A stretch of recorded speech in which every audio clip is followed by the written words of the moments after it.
अस्सलाम वालेकुम रहमतुल्लाहि व बरकातुहू। इत्तेहाद न्यूज में आप सभी का खैर मकदम है। आज बहुत ही दिलचस्प मौजू कह सकते हैं, क्योंकि कांग्रेस के एहतजाजी इजलास में भाजपा की कार्यकर्ता खातून ने जो हंगामा खड़ा किया, इस पर संजीदगी से बात करनी होगी और समझने की कोशिश करनी होगी कि किस तरह की निचली सतह की सियासत भाजपा करने की फिराक में होती है। खैर, पहले बात करते हैं कांग्रेस पार्टी के एहतजाज की, जो बेलगाम में रखा गया था। रियासत के तमाम बड़े लीडरों के साथ मरकजी लीडर भी आज शरीक रहे।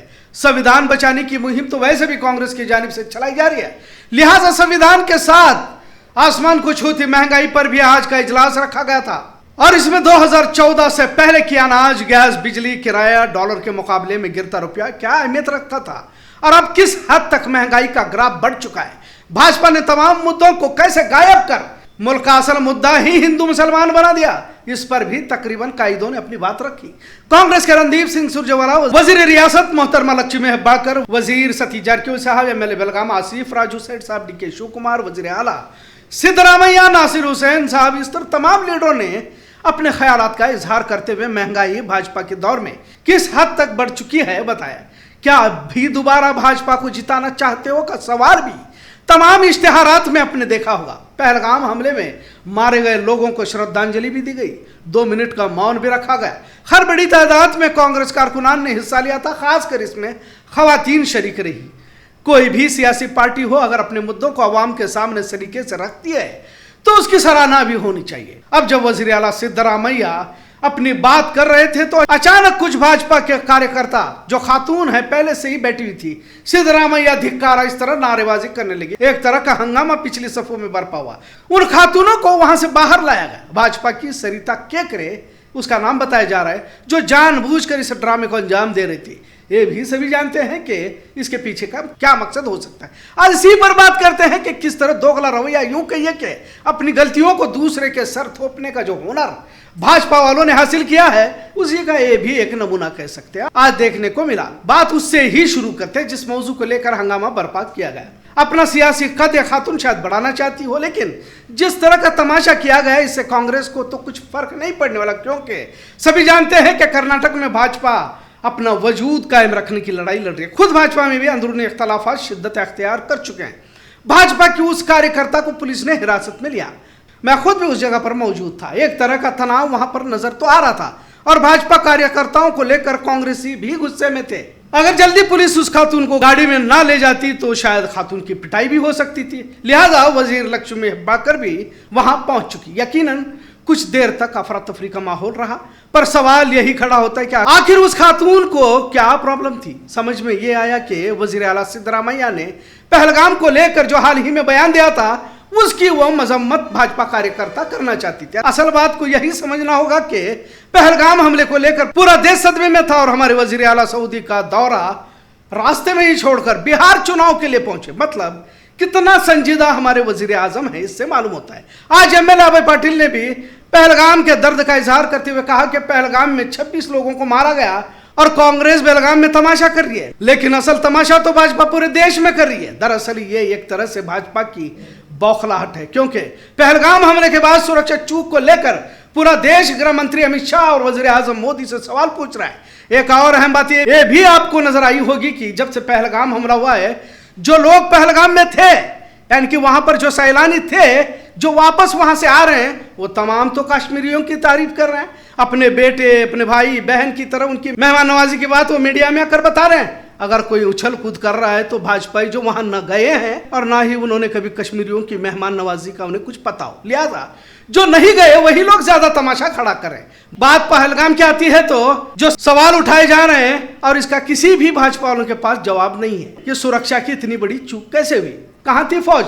और जब दहशतगर्दों ने हमला किया तो वहां के मुकामी लोगों ने अपनी जान जोखिम में डालकर सैलानियों को बचाया, पर भाजपा को हिंदू मुस्लिम करना था तो बजाय कश्मीरियों की तारीफ करते और दहशतगर्दों के सर काट के लाते, भारत के ही मुसलमानों से बदला लेने का नैरेटिव चलाने लगे। और खासकर गोदी मीडिया भी इसमें पेश रही।